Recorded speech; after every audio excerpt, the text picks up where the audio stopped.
ਹਿੰਦੂਤਵੀ organisation ਹੈ ਉਹਨਾਂ ਦਾ ਮਹਾਰਾਣਾ ਪ੍ਰਤਾਪ ਸੈਨਾ ਦਾ ਉਹਨਾਂ ਨੇ ਨਾਂ ਰੱਖਿਆ। ਉਹਨਾਂ ਦੇ ਹੈੱਡ ਨੇ ਕਿਹਾ ਕਿ ਜੀ ਇਹ ਜਿਹੜੀ ਅਜਮੇਰ ਸ਼ਰੀਫ ਹੈ ਖਵਾਜਾ ਗਰੀਬ ਨਵਾਜ਼ ਦਰਗਾਹ ਪਹਿਲਾਂ ਇੱਕ ਹਿੰਦੂ ਪ੍ਰਾਚੀਨ ਮੰਦਰ ਸੀ। ਇਸ ਦੀਆਂ ਕੰਧਾਂ ਤੇ ਖਿੜਕੀਆਂ ਦੇ ਸਵਾਸਤਿਕ ਦੇ ਚਿੰਨ੍ਹ ਨੇ।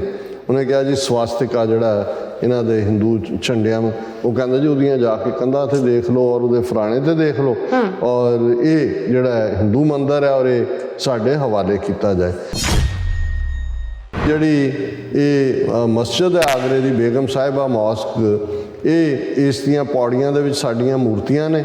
ਜਿਹੜੇ ਚੜ੍ਹਦੇ ਨੇ ਉਹ ਉਹਨਾਂ ਮੂਰਤੀਆਂ ਦੇ ਪੈਰ ਰੱਖ ਕੇ ਸੋ ਮਸਜਿਦ ਦੇ ਵਿੱਚ ਐਂਟਰੀ ਬੰਦ ਕੀਤਾ ਜਾਏ। Volcanic islands of hate have brought India to a boil war with Catholic Union. We are deeply disturbed at the targeted hate against religious minorities, which has in recent months erupted like so many volcanoes in the sea of religious harmony in India. ਇਹ ਹੁਣ appeal government ਨੂੰ ਕਰ ਰਹੇ ਨੇ ਕਿ ਜੀ ਤੁਸੀਂ ਇਹ ਨਫ਼ਰਤ ਦੇ ਜਿਹੜੇ ਵੋਲਕੈਨੋ ਨੇ ਇਹਨਾਂ ਨੂੰ ਰੋਕੋ, ਨਹੀਂ ਤਾਂ ਭਾਰਤ ਦੀ ਤਬਾਹੀ ਹੋਏਗੀ।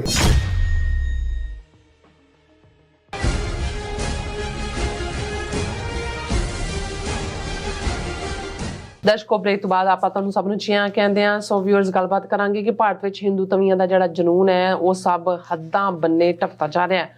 ਹੁਣ ਇੱਕ ਹਿੰਦੂ ਸੰਗਠਨ ਨੇ ਮੰਗ ਕੀਤੀ ਹੈ ਕਿ ਅਜਮੇਰ ਸ਼ਰੀਫ ਦੀ ਦਰਗਾਹ ਵੀ ਇੱਕ ਹਿੰਦੂ ਮੰਦਰ ਹੈ ਅਤੇ ਇਸ ਨੂੰ ਹਿੰਦੂਆਂ ਦੇ ਹਵਾਲੇ ਕੀਤਾ ਜਾਵੇ।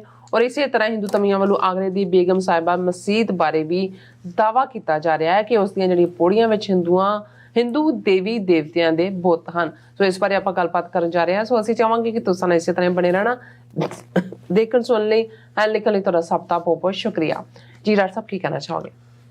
ਦੇਖੋ, ਅੱਜ ਮੈਂ ਇੱਕ ਭਾਰਤੀ ਮੂਲ ਦੇ ਹਿਸਟੋਰੀਅਨ ਦੀ ਟਾਕ ਹੀ ਸੁਣ ਰਿਹਾ ਸੀ। ਉਹਨੂੰ ਪੁੱਛਿਆ ਗਿਆ ਕਿ ਵੀ ਇਹ ਗਿਆਨਵਾਪੀ ਮਸਜਿਦ ਬਨਾਰਸ ਦੀ ਹੋਏ ਜਾਂ ਹੁਣ ਤਾਜ ਮਹਿਲ ਔਰ ਕੁਤਬ ਮੀਨਾਰ ਨੂੰ ਲੈ ਕੇ ਵੀ ਜੋ ਖੜਾ ਕੀਤਾ ਗਿਆ ਸਾਰਾ ਵਾਵੇਲਾ, ਇਸ 'ਤੇ ਉਹਨਾਂ ਦੀ ਕੀ ਟੇਕ ਹੈ।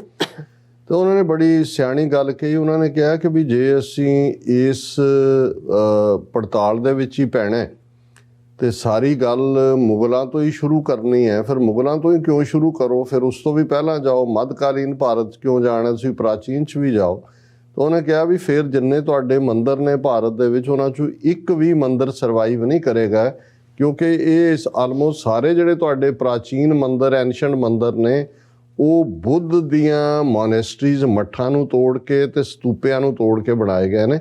ਔਰ ਉਹਨਾਂ ਦੇ ਸਾਰੇ ਸਬੂਤ ਨੇ ਕਿ ਕਿਵੇਂ ਬੁੱਧ ਧਰਮ ਔਰ ਉਹ ਕਿਵੇਂ ਜਿਹੜਾ ਇੱਕ ਜ਼ਮਾਨੇ ਦੇ ਵਿੱਚ ਪੋਲੀਟੀਕਲ ਪਾਵਰ ਦਾ ਇਸਤੇਮਾਲ ਕਰਕੇ ਔਰ ਪੁਸ਼ਪਾ ਮਿੱਤਰਾ ਉਹਨੇ ਕਿੰਨੀਆਂ ਐਟਰੋਸਿਟੀਜ਼ ਕੀਤੀਆਂ, ਕਿਵੇਂ ਈਵਨ ਬੋਧੀਆਂ ਦੇ ਸਿਰਾਂ ਦੇ ਇਨਾਮ ਰੱਖੇ ਔਰ ਉਹਨਾਂ ਦੀਆਂ ਮੋਨੈਸਟਰੀਜ਼ ਨੂੰ, ਮੱਠਾਂ ਨੂੰ ਢਾਹ ਕੇ ਉਹਨਾਂ ਦੀਆਂ ਜੇ ਬੁੱਧ ਦੀਆਂ ਮੂਰਤਾਂ ਬਾਹਰ ਸੁੱਟ ਕੇ ਉਹਨਾਂ 'ਚ ਸ਼ਿਵਲਿੰਗ ਰੱਖਿਆ। ਉਹਨੇ ਕਿਹਾ ਫਿਰ ਤੁਹਾਡੇ ਸਾਰੇ ਮੰਦਰ ਹੀ ਬੁੱਧ ਧਰਮ ਦੇ ਜਾਣਗੇ। ਉਹਨਾਂ ਨੇ ਕਿਹਾ ਕਿ ਵੀ 1991 ਦਾ ਜਿਹੜਾ ਵਰਸ਼ਿਪ ਪਲੇਸਿਸ ਐਕਟ ਸੀ ਉਹ ਬਿਲਕੁਲ ਠੀਕ ਸੀ ਕਿ 15 ਅਗਸਤ 1947 ਨੂੰ ਜਿਹੜੇ ਵੀ ਧਾਰਮਿਕ ਸਥਾਨਾਂ ਦੀ ਜੋ ਪੋਜੀਸ਼ਨ ਸੀ ਉਵੇਂ ਹੀ ਰਹੇਗੀ। ਔਰ ਹੁਣ ਦੂਸਰੇ ਪਾਸੇ ਮੈਂ ਇੱਕ ਹੋਰ ਟਾਕ ਸੁਬਰਾਮਨੀਅਮ ਸਵਾਮੀ ਜਿਹੜਾ RSS ਦਾ ਆਈਡੀਆਲੋਗ ਹੈ ਉਸ ਦੇ ਨਾਲ ਦੇਖ ਰਿਹਾ ਸੀ। ਉਹਨੂੰ ਪੁੱਛਿਆ ਗਿਆ ਕਿ ਜੀ ਇਹ ਹੁਣ ਗਿਆਨਵਿਆਪੀ ਮਸਜਿਦ ਬਾਰੇ ਜਿਹੜਾ ਕੋਰਟ ਦੇ ਵਿੱਚ ਗਿਆ ਕਿ ਉਹ ਸਰਵੇ ਕਰੇ, ਕਿਸੇ ਨੇ ਕਿਹਾ ਜੀ ਅੰਦਰੋਂ ਨਿਕਲਿਆ ਉਹ ਫੁਹਾਰਾ ਹੈ, ਕਿਸੇ ਨੇ ਕਿਹਾ ਸ਼ਿਵਲਿੰਗ ਹੈ, ਇਹ ਕੀ ਹੈ? ਉਹਨੇ ਕਿਹਾ ਜੀ ਇਹ ਬਿਲਕੁਲ ਇੱਕ ਸਿੰਪਲ ਲਾਈਨ ਹੈ, ਇੱਦਾਂ ਅਦਾਲਤਾਂ 'ਚੋਂ ਇਹ ਗੱਲ ਨਹੀਂ ਨਿਕਲੇਗੀ। ਉਹਨੇ ਕਿਹਾ ਵੀ ਬਨਾਰਸ ਨੂੰ ਹੀ ਰਿਪਰੈਜ਼ੈਂਟ ਕਰਦਾ ਮੋਦੀ ਕਿ ਵੀ ਪਾਰਲੀਮੈਂਟ ਦੇ ਵਿੱਚ ਉਹ 5 ਮਿੰਟ 'ਚ ਇੱਕ ਐਕਟ ਲਿਆ, ਉਹਨਾਂ ਦੇ ਕੋਲ ਮੈਜੋਰਟੀ ਹੈ BJP ਕੋਲ, ਪਾਰਲੀਮੈਂਟ 'ਚ ਵੀ ਰਾਜ ਸਭਾ 'ਚ ਵੀ, ਕਿ ਔਰ ਇਹ ਹੋਏ ਕਿ ਜੀ ਅਸੀਂ 1991 ਦਾ ਜਿਹੜਾ ਰਿਲੀਜੀਅਸ ਵਰਸ਼ਿਪ ਪਲੇਸਿਸ ਐਕਟ ਹੈ ਉਹਨੂੰ ਰੱਦ ਕਰਦੇ ਔਰ ਜਿਹੜੇ ਸਾਡੇ ਮੇਨ ਨੇ ਉਹ ਬਨਾਰਸ ਹੋਏ, ਮਥੁਰਾ ਹੋਏ, ਦੂਜਾ ਉਹਦੇ 'ਤੇ ਅਸੀਂ ਕਲੇਮ। ਉਹਨੇ ਕਿਹਾ ਜੀ 1 ਮਿੰਟ 'ਚ ਝਗੜਾ ਮੁੱਕ ਜਾਏਗਾ। ਹੁਣ ਤੁਸੀਂ ਇਹਨਾਂ ਦਾ ਦੇਖੋ ਵੀ ਇਹ ਜਾ ਕਿਸ ਡਾਇਰੈਕਸ਼ਨ 'ਚ ਰਹੇ ਨੇ ਕਿ ਉਹਨਾਂ ਨੇ ਹੌਲੀ ਜਿੰਨੇ ਵੀ ਇਸਲਾਮਿਕ ਹਿਸਟਰੀ ਨਹੀਂ, ਰਾਦਰ ਉਸ ਖਿੱਤੇ ਦੀ ਸਦੀਆਂ ਦੀ ਹਿਸਟਰੀ ਦੇ ਨਾਲ ਜੁੜੀਆਂ ਹੋਈਆਂ ਚੀਜ਼ਾਂ ਨੇ, ਉਹਨਾਂ ਨੇ ਉਹਨਾਂ 'ਤੇ ਦਾਅਵੇ ਠੋਕਣੇ, ਫਿਰ ਉੱਥੇ ਜਾ ਕੇ ਕਿਤੇ ਹਨੂਮਾਨ ਚਾਲੀਸੇ ਦੇ ਨਾਂ ਥੱਲੇ ਜਾ ਕੇ ਗੁੰਡਾਗਰਦੀ ਕਰਨੀ, ਅਦਾਲਤਾਂ ਜਿਹੜੀਆਂ ਬਿਲਕੁਲ ਹਿੰਦੂਆਈਜ਼ ਹੋਈਆਂ ਉਹਨਾਂ 'ਚ ਪਟੀਸ਼ਨਾਂ ਕਰਨੀਆਂ। ਹੁਣ ਗੱਲ ਇਕੱਲੀ ਇਹ ਮਥੁਰਾ ਜਾਂ ਬਨਾਰਸ ਜਾਂ ਤਾਜ ਮਹਿਲ ਔਰ ਕੁਤਬ ਮੀਨਾਰ ਤੱਕ ਮਹਿਦੂਦ ਨਹੀਂ ਹੈ। ਇਹ ਅੱਜ ਖਬਰ ਹੈ ਕਿ ਭਾਈ ਕਿਵੇਂ ਇੱਕ ਜਿਹੜੀ ਹਿੰਦੂਤਵੀ ਆਰਗੇਨਾਈਜੇਸ਼ਨ ਹੈ ਉਹਨਾਂ ਨੇ ਇਹ ਕਲੇਮ ਕੀਤਾ ਹੈ ਕਿ ਹੁਣ ਅਜਮੇਰ ਸ਼ਰੀਫ ਦਰਗਾਹ, ਅਜਮੇਰ ਸ਼ਰੀਫ ਇੱਕ ਐਸਾ ਮੁਕਾਮ ਹੈ ਜਿਹੜਾ ਮੋਇਉਦੀਨ ਚਿਸ਼ਤੀ ਹੈ, ਆਲਮੋਸਟ 850 ਸਾਲ ਪੁਰਾਣਾ ਮੁਕਾਮ ਹੈ। ਜਦੋਂ ਸੂਫੀ ਇਸਲਾਮ ਦੀ ਹਿਸਟਰੀ ਅਸੀਂ ਉਸ ਖਿੱਤੇ 'ਚ ਦੇਖਦੇ ਹਾਂ, ਨਿਜ਼ਾਮੁਦੀਨ ਔਲੀਆ ਦਿੱਲੀ ਦੇ ਵਿੱਚ, ਬਾਬਾ ਫਰੀਦ ਗੰਜ ਸ਼ੱਕਰ ਪਾਕਪਤਨ ਦੇ ਵਿੱਚ, ਔਰ ਉਹਨਾਂ ਦੇ ਅੱਗੋਂ ਫੋਲੋਅਰ ਜਿਹੜੇ ਨੇ ਨਿਜ਼ਾਮੁਦੀਨ ਔਲੀਏ ਦੇ, ਉਹਨਾਂ ਨੇ ਮੋਇਨ ਚਿਸ਼ਤੀ। ਔਰ ਅਜਮੇਰ ਸ਼ਰੀਫ ਦਰਗਾਹ ਮੁਸਲਮਾਨਾਂ, ਹਿੰਦੂਆਂ ਸਭ ਦੇ ਲਈ ਉੱਥੇ ਵਿਜ਼ਿਟ ਕਰਦੇ ਨੇ, ਬਾਹਰੋਂ ਵੀ। ਈਵਨ ਪਾਕਿਸਤਾਨ ਦਾ ਜਦੋਂ ਕੋਈ ਹਾਇਰਾ ਪਾਉਂਦਾ, ਬੇਨਜ਼ੀਰ ਭੁੱਟੋ ਆਪਣੇ ਭਾਰਤ ਦੌਰੇ ਵੇਲੇ, ਜਾਂ ਈਵਨ ਮੁਸ਼ਰਫ ਵੀ ਸ਼ਾਇਦ ਉਹਨੇ ਜਾਣਾ ਸੀ ਜਾਂ ਗਿਆ, ਉਹ ਉੱਥੇ ਆਪਣੀ ਹਾਜ਼ਰੀ ਲਵਾਉਂਦੇ ਨੇ। ਉਹ ਇੱਕ ਸਾਂਝ ਦਾ ਪ੍ਰਤੀਕ ਹੈ, ਕਿਉਂਕਿ ਸੂਫੀ ਜਿਹੜੇ ਨੇ ਉਹ ਪਿਆਰ, ਉਹਨਾਂ ਨੇ ਪਿਆਰ ਰਾਹੀਂ ਜਿਹੜਾ ਮਜ਼ਹਬ ਦਾ ਸੁਨੇਹਾ ਦਿੱਤਾ ਹੈ। ਪਰ ਹੁਣ ਇਹ ਜਿਹੜੀ ਹਿੰਦੂਤਵੀ ਆਰਗੇਨਾਈਜੇਸ਼ਨ ਹੈ, ਉਹਨਾਂ ਦਾ ਮਹਾਰਾਣਾ ਪ੍ਰਤਾਪ ਸੈਨਾ ਉਹਦਾ ਉਹਨਾਂ ਨੇ ਨਾਂ ਰੱਖਿਆ। ਉਹਨਾਂ ਦੇ ਹੈੱਡ ਨੇ ਕਿਹਾ ਕਿ ਜੀ ਇਹ ਜਿਹੜੀ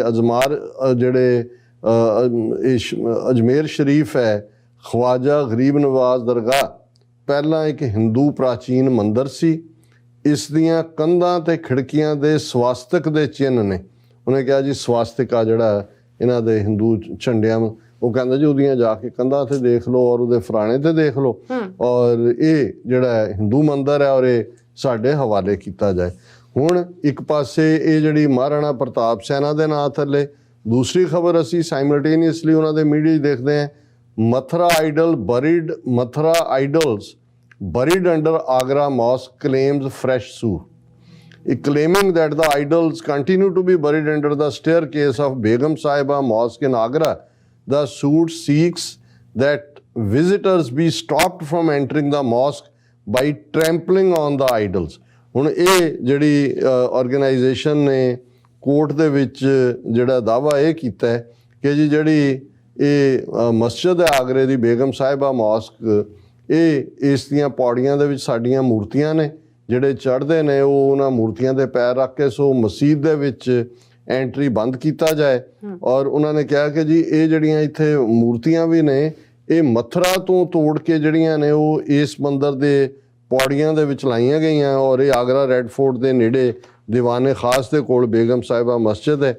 ਔਰ ਇਹ ਉਹਨਾਂ ਨੇ ਕਿਹਾ ਜੀ ਇਹ ਮਥੁਰਾ ਦੇ ਕੇਸ਼ਵ ਦੇ ਮੰਦਰ ਦੀਆਂ ਆਈਡਲ ਜਿਹੜੀਆਂ ਜੂਲ ਸਟੱਡੀਡ ਨੇ। ਔਰ ਇਹ ਜਿਹਨੇ ਪਟੀਸ਼ਨ ਕੀਤੀ ਹੈ ਕੋਰਟ 'ਚ, ਕੋਈ ਮਹਿੰਦਰ ਪ੍ਰਤਾਪ ਸਿੰਘ ਹੈ, ਉਹਨੇ ਇਹ ਸਿਵਲ ਜੱਜ ਸਬ ਸੀਨੀਅਰ ਡਿਵੀਜ਼ਨ ਮਥੁਰਾ ਦੇ ਸਾਹਮਣੇ ਇਹ ਪਟੀਸ਼ਨ ਕੀਤੀ ਹੈ ਕਿ ਇਹ ਲੀਗਲ ਨੋਟਿਸ ਦਿੱਤਾ ਜਾਏ ਦੂਸਰਿਆਂ ਨੂੰ ਕਿ ਭਾਈ ਇਸ ਮਸਜਿਦ 'ਚ ਐਂਟਰੀ ਬੰਦ ਕੀਤੀ ਜਾਏ। ਸੋ ਇਸ ਤੋਂ ਤੁਸੀਂ ਅੰਦਾਜ਼ਾ ਲਾਓ ਵੀ ਇਹ ਗੱਲ ਜਾ ਕਿੱਧਰ ਨੂੰ ਰਹੀ ਹੈ। ਔਰ ਹਾਲਾਂ ਈਸਾਈ ਜਿਹੜੇ ਬਹੁਤੇ ਚੁੱਪ ਕਰਕੇ ਬੈਠੇ ਹੋਏ ਸੀ, ਉਹਨਾਂ ਨੂੰ, ਕਿਉਂਕਿ ਆਲਰੇਡੀ ਬੇਸ਼ੱਕ ਈਸਾਈਆਂ ਦੇ ਹਵਾਲੇ ਨਾਲ ਵੀ ਇਸ ਕਿਸਮ ਦੀ ਲਾਈਨ ਰਹੀ ਹੈ। ਔਰ ਅੱਜ ਮੈਂ ਦੇਖ ਰਿਹਾ ਸੀ ਕਿ ਇਹਨਾਂ ਦੀ ਜਿਹੜੀ ਕ੍ਰਿਸਚਨ ਗਰੁੱਪ ਹੈ, ਆਲ ਇੰਡੀਆ ਕੈਥੋਲਿਕ ਯੂਨੀਅਨ, 110 ਸਾਲ ਪੁਰਾਣੀ ਇਹਨਾਂ ਦੀ ਆਰਗੇਨਾਈਜੇਸ਼ਨ ਹੈ, ਉਹਨਾਂ ਦੇ ਚੀਫ ਨੇ, ਔਰ ਉਹਨਾਂ ਨੇ ਇਸ ਦੇ ਉੱਤੇ ਜਿਹੜੀ ਕਾਫੀ ਸਖਤ ਲਾਈਨ ਲਈ ਹੈ ਜੋ ਭਾਰਤ ਦੇ ਵਿੱਚ ਚੱਲ ਰਿਹਾ ਹੈ। ਔਰ ਉਹਨਾਂ ਦਾ ਜਿਹੜੀ ਹੈਡਲਾਈਨ ਹੈ, volcanic islands of hate have brought India to a boil, warns Catholic Union. ਉਹਨਾਂ ਨੇ ਕਿਹਾ ਕਿ ਇਹ ਨਫ਼ਰਤ ਦੇ ਲਾਵੇ ਜਿਹੜੇ ਨੇ ਫੁਟਾਏ ਜਾ ਰਹੇ ਨੇ ਔਰ ਇਹ ਭਾਰਤ ਦੀ ਬਰਬਾਦੀ ਦੀ ਨਿਸ਼ਾਨੀ ਹੈ। ਔਰ ਉਹਨਾਂ ਨੇ ਉਹ ਇਹ ਕਿਹਾ ਕਿ we are deeply disturbed at the targeted hate against religious minorities which has in recent months erupted like so many volcanoes in the sea of religious harmony in India. ਕਿ ਭਾਰਤ ਦੇ ਵਿੱਚ ਜਿਹੜੀ ਇੱਕ ਧਾਰਮਿਕ ਸਹਿਨਸ਼ੀਲਤਾ ਦਾ ਮਾਹੌਲ ਸੀ, ਉਸ ਦੇ ਵਿੱਚ ਨਫ਼ਰਤ ਦੇ ਲਾਵੇ ਫੁਟਾਏ ਜਾ ਰਹੇ ਨੇ। ਔਰ ਉਹਨਾਂ ਨੇ ਇਹ ਵਾਰਨਿੰਗ ਦਿੱਤੀ that if violent hate were not checked now, it might do untold damage to national peace and damage. If it said the government must act urgently to reverse the trend, check targeted violence. ਹੁਣ ਜਾਂ ਤਾਂ ਇਹ ਵਿਚਾਰੇ ਮਾਸੂਮ ਨੇ ਜਾਂ ਇਹ public consumption ਲਈ ਕਹਿ ਰਹੇ ਨੇ ਕਿ ਇਹ ਹੁਣ ਅਪੀਲ ਗਵਰਨਮੈਂਟ ਨੂੰ ਕਰ ਰਹੇ ਨੇ ਕਿ ਜੀ ਤੁਸੀਂ ਇਹ ਨਫ਼ਰਤ ਦੇ ਜਿਹੜੇ ਵੋਲਕੈਨੋ ਨੇ ਇਹਨਾਂ ਨੂੰ ਰੋਕੋ, ਨਹੀਂ ਤਾਂ ਭਾਰਤ ਦੀ ਤਬਾਹੀ ਹੋਏਗੀ। ਤੇ ਇਹਨਾਂ ਨੂੰ ਵੀ ਪਤਾ ਹੋਣਾ ਚਾਹੀਦਾ ਹੈ ਕਿ ਭਾਈ ਇਹ ਤਾਂ ਹੈ ਹੀ ਸਟੇਟ ਦੀ ਮਨਸ਼ਾ ਕਿ ਜਿਹੜੇ ਇਹਨੂੰ ਇੱਕ ਹਿੰਦੂ ਰਾਸ਼ਟਰ ਬਣਾਉਣ ਤੇ ਤੁਲੇ ਹੋਏ ਨੇ। ਜੇ ਇੰਡੀਅਨ ਸਟੇਟ ਦੀ ਪੂਰੀ ਹਮਾਇਤ ਨਾ ਹੁੰਦੀ ਤਾਂ ਅੱਜ ਜਿੱਥੇ ਗੱਲ ਪਹੁੰਚੀ ਹੋਈ ਹੈ, ਤੁਸੀਂ ਦੇਖੋਗੇ ਕਿ ਸਾਰੇ ਪੀਰੀਅਡ ਜੋ ਚੱਲ ਰਿਹਾ ਹੈ, ਨਾ ਮੋਦੀ ਦੀ ਜ਼ਬਾਨ ਖੁੱਲ੍ਹਦੀ ਹੈ, ਨਾ ਅਮਿਤ ਸ਼ਾਹ ਦੀ ਖੁੱਲ੍ਹਦੀ ਹੈ, ਨਾ ਕੋਈ ਹੋਰ concerned cultural ministry, minority commission, ਫਲਾਣਾ ਸਭ, ਕਿਉਂਕਿ ਇਹ ਤਾਂ ਚੋਰ ਤੇ ਕੁੱਤੀ ਨਹੀਂ ਰਲੇ ਹੋਏ। ਸਾਰਾ ਹੀ ਸਿਸਟਮ ਇਸ ਵੇਲੇ ਜਿਹੜਾ ਲੈਜਿਸਲੇਚਰ ਹੈ, ਐਗਜ਼ੈਕਟਿਵ ਹੈ, ਜੁਡੀਸ਼ਰੀ ਹੈ, ਮੀਡੀਆ ਹੈ, ਔਰ ਉਹਨਾਂ ਦਾ ਇਹ ਹੈ ਕਿ ਦੁਨੀਆ ਕੋਈ ਯੂਕਰੇਨ ਦੇ ਮਾਮਲੇ 'ਚ ਫਸੀ ਹੈ, ਕੋਈ ਕੋਵਿਡ ਦੇ ਪ੍ਰਭਾਵ ਥੱਲੇ ਹੈ, ਕੋਈ ਹੋਰ ਹੋ ਰਿਹਾ ਕਿ ਇਹ ਲੈਵਲ ਕਰ ਦਿਓ ਜਿੱਥੇ ਜੋ ਹੁੰਦਾ ਹੈ, ਕਬਜ਼ੇ ਕਰ ਲਓ, ਡਰਾ ਲਓ, ਵਾਪਸ ਉਹਨਾਂ ਦਾ ਸ਼ੁੱਧੀਕਰਨ ਕਰਕੇ ਹਿੰਦੂਤਵਾ ਦਾ ਝੰਡਾ ਬੁਲੰਦ ਕਰੋ। ਔਰ ਇਹ ਮੰਗ ਇਸ ਵੇਲੇ ਹਰ ਕਾਰਨਰ 'ਚ ਦੇ ਮੁਲਕ ਦੇ ਕਰਵਾਈ ਜਾ ਰਹੀ ਹੈ ਕਿ ਇਹਨੂੰ ਤੁਸੀਂ ਹਿੰਦੂ ਰਾਸ਼ਟਰ ਐਲਾਨੋ ਔਰ ਇਹ ਕਨਸਟੀਟਿਊਸ਼ਨ ਦਾ ਵੀ ਭੋਗ ਪਾਓ ਔਰ ਮਨੂ ਸਮ੍ਰਿਤੀ ਲਿਆਓ। ਔਰ ਅਸੀਂ ਜਿਹੜੀ ਹੈ ਹਿੰਦੂ ਸਰਵਾਈਵਰ ਹੈ, ਅਸੀਂ ਸਾਡੀ ਸੱਭਿਅਤਾ ਉਹ ਅੰਗਰੇਜ਼ਾਂ ਦਾ, ਔਰ ਇਹੀ ਨਹੀਂ ਕਿ ਹਿੰਦੀ ਅਖਬਾਰਾਂ ਜਾਂ ਦੂਜਿਆਂ ਤੱਕ ਜਾਂ ਉੱਥੇ ਗੁੰਡਿਆਂ ਤੱਕ ਮਹਿਦੂਦ ਹੈ। ਮੈਂ ਦੇਖ ਰਿਹਾ ਕਿ ਇੰਨੇ ਸੋਫਿਸਟੀਕੇਟ ਪ੍ਰੋਗਰਾਮ, ਉਹਨਾਂ ਦੀਆਂ ਵੀਡੀਓਜ਼ ਆ ਰਹੀਆਂ ਨੇ ਜਿਹਦੇ 'ਚੋਂ ਅਮਰੀਕਾ ਨੂੰ ਕਹਿ ਰਹੇ ਨੇ ਜੀ ਇਹ ਕਿਵੇਂ ਰਿਲੀਜਨ ਬੇਸਡ ਹੈ। ਜੇ ਇਹ ਰਿਲੀਜਨ ਬੇਸਡ ਨਹੀਂ ਹੈ, ਇਹਨਾਂ ਦਾ ਪ੍ਰੈਜ਼ੀਡੈਂਟ ਕਿਉਂ ਬਾਈਬਲ ਤੇ ਹੱਥ ਰੱਖ ਕੇ ਜਿਹੜਾ ਸਹੁੰ ਚੁੱਕਦਾ ਹੈ ਕਿ ਜੇ ਇਹ ਕ੍ਰਿਸਚਨ ਕੰਟਰੀ ਹੈ ਤਾਂ ਇੰਡੀਆ ਕਿਉਂ ਨਹੀਂ ਹਿੰਦੂ ਕੰਟਰੀ ਹੋ ਸਕਦੀ।